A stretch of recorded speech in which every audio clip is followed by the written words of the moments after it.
အားလုံးပဲမင်္ဂလာပါကျွန်တော်ဒီနေ့ပြပြချင်တာကတော့ဂျပန်မှာအစာအိမ်မှန်ပြောင်းနဲ့ဥမိုင်းမှန်ပြောင်းစစ်တဲ့အတွေ့အကြုံလေးကိုကျွန်တော်ပြပြချင်တယ်ပေါ့နော်ပထမဆုံးအနေနဲ့ဘာလို့စစ်ရတာလဲဆိုတော့ကျွန်တော် anal fistula ဖြစ်တာပေါ့နော် anal fistula ဆိုတာကဒီစအိုဝါမှာပြည်တဲတဲ့အနာပေါ့နော်မြန်မာလိုဆိုရင်တော့ကရင်ဂျီနာပေါ့နော်အဲ့ဒါဖြစ်တဲ့အတွက်ကြောင့်မလို့ဆရာဝန်ကဒီဥမိုင်းနဲ့ဟွာနဲ့ပေါ့နော်အစာအိမ်နဲ့ကိုစစ်ခိုင်းတာဖြစ်ပါတယ်အဲ့ဒီanal fistula ဖြစ်တာကိုတော့ကျွန်တော်နောက်ဗီဒီယိုမှာထပ်ပြီးပြပြမယ်ပေါ့နော်အခုကတော့အစာအိမ်မှန်ပြောင်းစစ်တာနဲ့ဥမိုင်းမှန်ပြောင်းစစ်တဲ့အကြောင်းပဲပြပြခြင်းနဲ့ပေါ့နော်အစာအိမ်မှန်ပြောင်းနဲ့ဥမိုင်းမှန်ပြောင်းနဲ့ကိုဘယ်လိုလူတွေစစ်တင်လဲဆိုတော့ဒီနာရာရှည်အစာမကြေတဲ့သူတွေပြီးလို့ရှိရင်အစာမျိုးရခတ်တယ်ပေါ့နော်ပြီးလို့ရှိရင်သွေးအန်နဲ့ဒါမှမဟုတ်ဝင်အမဲရောက်နေသွားတယ်ခဏခဏပြုတ်အန်နေဆိုလို့ရှိရင်ဒါအစာအိမ်မှန်ပြောင်းကြည့်တယ်ပေါ့နော်ဥမိုင်းမှန်ပြောင်းကတော့ဝမ်းသွားတဲ့အလေးထားတွေပြောင်းတာပဲဖြစ်ဖြစ်ဒီဝမ်းထဲမှာသွေးပါတယ်ပြီးလို့ရှိရင်ဘိုက်အမြဲတမ်းအောက်နေသွေးရနေတယ်ပေါ့နော်ယောဂလက္ခဏာမရှိလဲပဲဒီကိုယ့်ရဲ့မျိုးရိုးထဲမှာပေါ့နော်ဒါတွေဖြစ်ဖူးတဲ့သူတွေဆိုလို့ရှိရင်ဒါစောစောစီးစီးစစ်တဲ့နေပေါ့နော်တန်တရားရှိရင်ပေါ့နော်ဆိုတော့ကျွန်တော်စစ်တာကိုစပြပါမယ်ပထမဆုံးဒီမှာကျွန်တော်စီကံတက်ပြတဲ့အခါကျတော့ဆရာဝန်ကဆက်လိုက်ဆိုတော့ဥမာသူကကျတော့ဒီဥမိုင်းမှန်မြောင်းမယ်စစ်ခိုင်းတာပေါ့နော်ဒါပေမဲ့လည်းဆရာဝန်ကနောက်ထပ်အကြံပေးတာပေါ့နော်အဆိုင်မှန်မြောင်းမှာစစ်လိုက်ပါဆိုတော့ကျွန်တော်နှစ်ခုလုံးစစ်လိုက်တယ်ပေါ့နော်အဲ့နဲ့မစစ်ခင်ဘာတွေလောက်ရလဲဆိုတော့သဘောတူညီမှုလက်မှတ်ထိုးရတယ်ပေါ့နော်မှန်မြောင်းကြည့်နေစင်မှာအိတ်ဆေးသုံးပါလားမသုံးဘူးလား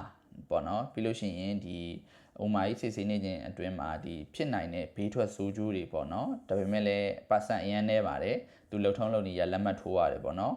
်သဘောတူညီကြောင်လက်မှတ်ပြီးလို့ရှိရင်ဥမာကြီးအတွင်းထဲမှာရှိတဲ့ဒီအသက်ဖို့ပဲဖြစ်ဖြစ်အကျိတ်ပဲဖြစ်ဖြစ်ရှိလို့ရှိရင်ဒါဖြတ်ထုတ်မယ်ပေါ့နော်အဲ့ဒီအတွက်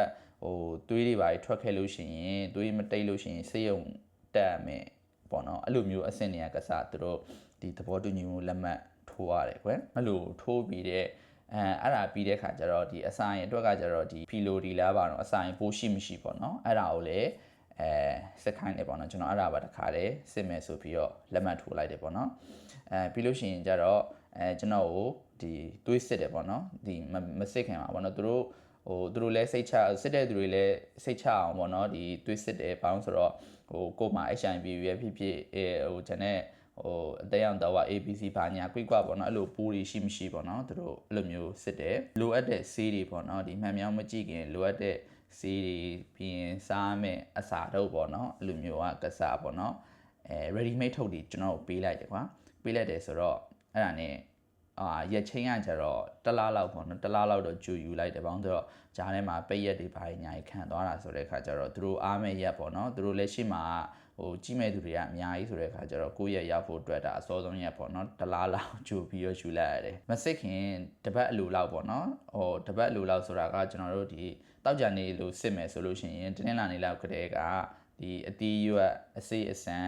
ပြီးလို့ရှိရင်ရေညှိလိုဟာမျိုးတွေပေါ့နော်အဲ့ဒါတော့ရှောင်းရတယ်ဘာလို့ဆိုတော့ဦးထဲမှာကတ်ပြီးတော့ကြံနေနိုင်တဲ့အတွက်ပေါ့နော်ကျွန်တော်ကကျတော့အဲ့ဒီနေ့ကနေစပြီးဘာလို့ဆိုတော့ကြက်သားပြုတ်တို့ကြက်ဥပြုတ်တို့ပြီးလို့ရှိရင်ထမင်းနဲ့ငါးပေါ့နော်အဲ့ဒါပဲစားရတယ်ဘာလို့ဆိုတော့အတော်သီးခံရတာပေါ့နော်ဘာလို့ဆိုတော့ငါတစ်ပတ်လုံးကြီးဓာကြီးစားမှာဆိုပြီးတော့လေကျန်တဲ့ဟာတွေကလည်းစားလို့ရှိရင်ကျတော့ဒီမှာကိုဘာဖြစ်လို့ရှိရင်ဒီဥမာကြီးထဲမှာအဲ့ဒီအဖက်တွေကကက်ကြံနေလို့ရှိရင်စစ်ဆေးတဲ့နေရာမှာဆရာဝန်တွေအခက်တွေ့မှာဆိုလို့ပေါ့နော်ပြီးလို့ရှိရင်ဒီမစစ်ခင်တရက်အလိုပေါ့နော်ကျွန်တော်တောက်ကြနေစစ်မယ်ဆိုရင်ကြာလာပရိနေ့ကစပြီးတော့ဒီဆေးရုံကပေးလိုက်တဲ့ready made အထုပ်ပေါ့နော်ဆံပြုံးနဲ့ဘယ်လိုပြောရမလဲမုံလာဦးနဲ့ကြက်သားနဲ့ရောပြီးချက်ထားတဲ့အထုပ်ရေဒါကတော့နေ့လည်သားပေါ့နော်ညသားကျတော့လေဆံပြုံးနဲ့ဒီတို့ချက်ထားတဲ့အမဲသားဟင်းပေါ့နော်ဟိုလိုမျိုးသူဆေးရုံကနေပေးလိုက်တဲ့ဟာဆိုတဲ့ခါကျတော့ဒါဘယ်လိုပြောမလဲဝင်းပြောစီတဲ့ဟာမျိုးပေါ့နော်အဲ့လိုမျိုးဟာမျိုးတွေနဲ့ရောပြီးတော့လာပါလားမသိဘူးစားလို့တော့ကောင်းပါတယ်အဲ့နှစ်စားပြီးတဲ့ခါကျတော့နေ့လည်ညရစားပြီးတော့အစာလုံးဝဖြတ်လိုက်ရပြီဘာမှစားလို့မရတော့ဘူးရေပဲတောက်ရတော့တယ်ပေါ့နော်စစ်မှာကတောက်ကြနေ10နာရီဆိုတဲ့ခါကျတော့ကျွန်တော်ကြာလာဘရင်းည9နာရီခတဲ့ကွာသူတို့ပေးလိုက်တဲ့ဆေးပေါ့နော်ဝင်းနှုတ်ဆေးလာပါလားမသိဘူးဝင်းပြောဆေးလာတော့မသိဘူးဟိုဆေးနှလုံးပေါ့နော်9နာရီရစားပြီးတော့တောက်ရတယ်အဲ့ဆေးတောက်ပြီးတဲ့အခါကျတော့ဝင်းတော့မသွားခြင်းဘူးပေါ့နော်ဒါပေမဲ့ဥထဲမှာအဲ့လိုမျိုးတခုခုဆွဲဆုပ်ထားသလိုပေါ့နော်အဲ့လိုမျိုးလေတကွီကွီနဲ့ဘာညာအဲ့လိုမျိုးဖြစ်နေရပေါ့နော်အဲ့နဲ့ဒီစစ်မဲ့နေမနက်9နာရီမှာဝမ်းနှုတ်ဆေးပေါ့နော်ဝမ်းနှုတ်ဆေးတောက်ရတယ်ဘယ်လိုဟာလဲဆိုတော့ဒီလိုဒီအထုပ်နဲ့ဒီဘူးနဲ့2လီတာပေါ့နော်ဒီလိုမျိုးဟာဟိုမှဟိုပါပေါ့နော်ဒီကဆေးပေါ့နော်အခုတော့ရေထည့်ထားတာဒီလိုမျိုးဟာဟိုမှ ဒီကောင်နှစ်ခွက်ရေတစ်ခွက်တောက်ရတယ်ရေတစ်ခွက်တောက်ပြီးတဲ့ခါကျတော့အမှဝင်းစသွားပြီပေါ့နော်တဖြည်းဖြည်းချင်းနဲ့သူကအကျိန်တဖြည်းဖြည်းစိတ်လာတာပေါ့နော်အနည်းဆုံးဘယ်နှခါလောက်ရှိမလဲ10ခါလောက်တော့မကအောင်အဲ့ဒါဝင်းရဲ့အရာပေါ့နော်ဆရာကသူကစာရွက်လေးပေးလိုက်တယ်ပေါ့နော်ဝင်းပုံစံနဲ့ဒီကိုရဲ့check slip ပေါ့နော်အဲ့လိုမျိုးဟာလေးပေးလိုက်တယ်ဘယ်ချိန်မှာဘယ်နိုင်မှာဘယ်ဝင်းသွားပြီဘယ်နိုင်မှာဝင်းပုံစံလေးကိုတည်းနော်တဖြည်းဖြည်းအဖက်ကနေပြီးတော့အရည်ပြောင်းသွားတဲ့အချိန်ပေါ့နော်တဖြည်းဖြည်းနဲ့အဲ့ဒီဝင်းကဘယ်လိုပြောရမလဲကျွန်တော်သေးလို့ဖြစ်သွားတာကွာအဖက်လုံးဝမပါတော့ဘူးအရည်ကြီးပဲသွားတဲ့အချိန်မှာအယောင်ကလည်းဝါချင်းချင်းအယောင်လေးနည်းနည်းကြည်သွားပြီပေါ့နော်အဲ့လိုအယောင်လေးဖြစ်သွားတဲ့အချိန်မှာရက်လိုက်တယ်အညာမဆာကလာပေါ့နော်ကိုလှုပ်ရှားလုပ်ပြီးတော့10နာရီမထိုးခင်ပေါ့နော်ဆေးကန်းကိုကျွန်တော်သွားလိုက်တယ်သူကဆေးရုံကိုသွားတဲ့အချိန်မှာလည်းသူကကိုယ်တိုင်ပေါ့နော်စပိန်တို့ဆိုင်ကယ်တို့ကားတို့မစီးရဘူးပေါ့နော်ကိုယ်တိုင်မမောင်းအောင်ပေါ့နော်အဲ့လိုပြီးတော့ဆေးရုံကနေပြီးတော့ကျွန်တော်တို့အိတ်ဆေးသုံးမှာဆိုတဲ့အခါကျတော့အပြန်ကြလို့ရှိရင်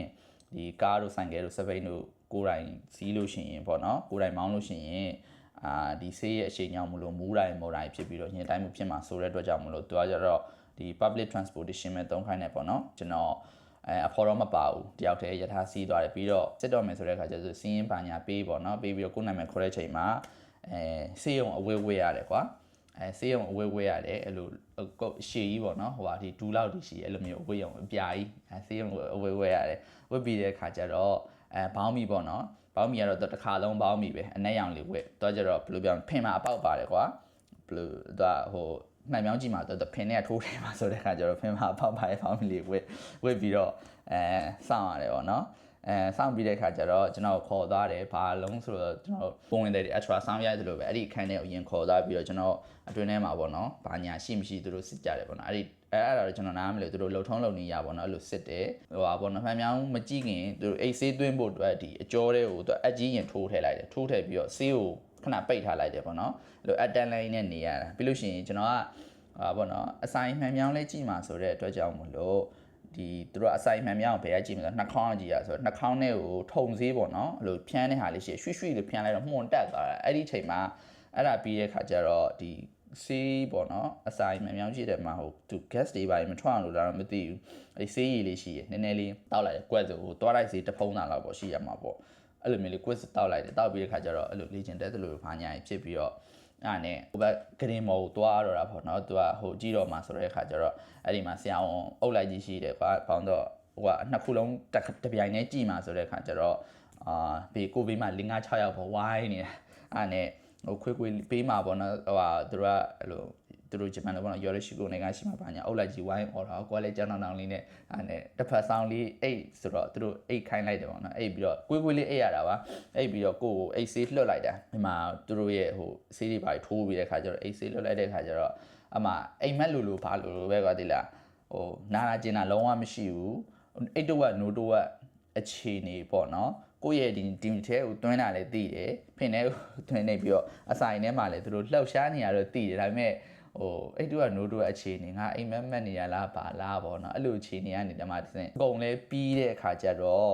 ့ခရင်နဲ့ဟိုအိတ်ခန်းထဲလားပါလားမသိဘူးလိုက်ကလေးချထားတဲ့အချိန်မှာပြီးမှကျန်တဲ့ဟိုကြည်ပြီးသားလူနာတွေပါလည်းရှိရကွာဒီလားအဲ့လိုမျိုးခန်းလေးတဲ့ကိုတွင်းလိုက်တဲ့ခါကျတော့မှကိုကဟောအိတ်ချင်မှုလို့ဖြစ်တတိယလာအဲ့ဒါကြမှာနောက်ထပ်နိုင်ဝက်လောက်နေတဲ့ခါကျတော့မှသူတို့ပိုက်လာဖြုတ်ပေးတယ်ပေါ့နော်ဆေးလက်ကုံသွားပြီပေါ့နော်အဲ့လိုပိုက်လာဖြုတ်ပေးလိုက်တယ်ဆိုတော့အဲ့ကြည်တာတော့ပြီးသွားပြီဆိုတော့စစ်ဆေးချိန်ကတော့ဘယ်လောက်ကြာလဲဆိုတော့မိနစ်20နာရီဝက်လောက်တော့ကြာမယ်ထင်တာပ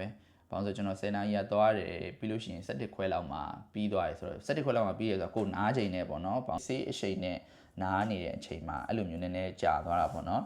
တော့နိုးလာတဲ့အချိန်မှာကျတော့လူကဒင်းနေရရင်လည်းဘာမှလည်းမစားရသေးဘူးကွာဒီလားဟိုအရင်နေညဟိုဟာလောက်ကြတဲ့9နာရီလောက်ကြတဲ့ကဒီမစားရသေးဘူးဝင်းနေရလဲသွားထားတဲ့ခါကျလွယ်လည်းမျော့နေအမှဒရင်နေရိုင်နေပေါ့နော်ကျတော့အောက်ဆရာဝန်စစ်ဆေးတဲ့နေရာပေါ့နော်အရင်တော့ရောက်တော့အဖြေတန်းထွက်လာတာပေါ့နော်ဂျားထဲမှာဘာယောဂါမှမရှိဘူးအတွင်းထဲမှာလည်းဘာမှမရှိဘူးပေါ့နော်အသက်ပူတွေဘာညာမဆာကလာမရှိဘူးတော့ဆရာဝန်ကတော့အကြံပေးတာပေါ့နော်နောက်9နှစ်နေလို့ရှိရင်သူကစစ်ရမယ်ပေါ့ပြန်စစ်ခိုင်းတာပေါ့နော်နောက်9နှစ်နေတော့ပြန်စစ်ခိုင်းတာပေါ့နော်ပြီးတော့ကျွန်တော်ဒီ pyro ဒီပေါ့နော်အဆိုင်ပိုးစစ်တဲ့ခါမှာကျွန်တော်မှာအဆိုင်ပိုးတွေ့တယ်ပေါ့နော်တွေ့တဲ့ခါကျတော့ကျွန်တော်ကိုပိုးသက်စီတောက်ခိုင်းတယ်ပေါ့နော်ပိုးသက်စီတောက်ခိုင်းတာဒီလိုမျိုးဟာ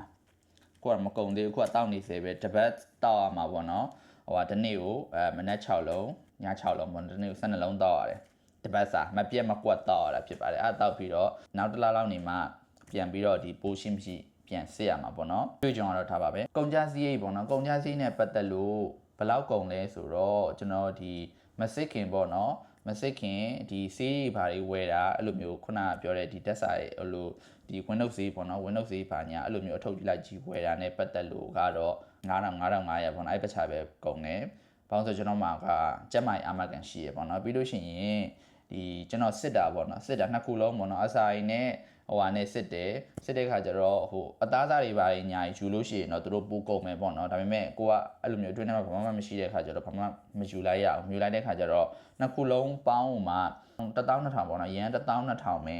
ကုန်ခဲ့တယ်ဒါကတော့ကုန်ကြစေးပေါ့နော်ကိုမှကျမ်းမိုင်အာမကန်ရှိပြီးလို့ရပေါ့နော်ဂျပန်မှာအကယ်၍ဟိုကိုကဒီရနဲ့ပတ်သက်လို့ဟိုစစ်ချင်တယ်ဆိုလို့ရှိရင်ဒီဒိုင်းချောနိုင်ရှိချောဆိုတဲ့ဒီအစာအိမ်နဲ့ဦးလန်းချောင်းနဲ့ပတ်သက်တဲ့စေကန်းဖြစ်ဖြစ်စေယုံဖြစ်ဖြစ်ပေါ့နော်ဒီပါတယ်အဲ့လိုမျိုးနေရာမှာပေါ့နော်ကိုကအဲ့လိုမျိုးတန်တရားတွေရှိတယ်ယောဂလက္ခဏာတွေမှာကျွန်တော်ပထမပြပြခဲ့လို့ယောဂလက္ခဏာတွေမှာတန်တရားရှိတယ်ဆိုလို့ရှိရင်ဒါသွားစစ်တင်နေပေါ့နော်ဆိုတော့ပတ်စံလည်းအရင်ကြီးမကုန်ဘူးဟိုကိုအားတဲ့ရက်ပေါ့နော်ကိုအားတဲ့ရက်နဲ့သူတို့အားတဲ့ရက်ပြီးတိုက်တာဆိုတော့အချိန်ကလည်းအလောက်မပေးရဘူးပေါ့နော်စစ်တာဆေးရနဲ့ပါညာနဲ့ဆိုတော့အနည်းဆုံးဟိုစစ်ပြီးရင်တော့တစ်ရက်လောက်တော့ဟိုဒါကတော့ဆေးရှိန်နေတော့နားတင်တော့နားမှာပေါ့လေနော်ဒီနေ့ဗီဒီယိုလေးကတော့ဒီလောက်ပါပဲအဆုံးလေးကြည့်ပေးတဲ့အတွက်ကျေးဇူးအများကြီးတင်ပါတယ်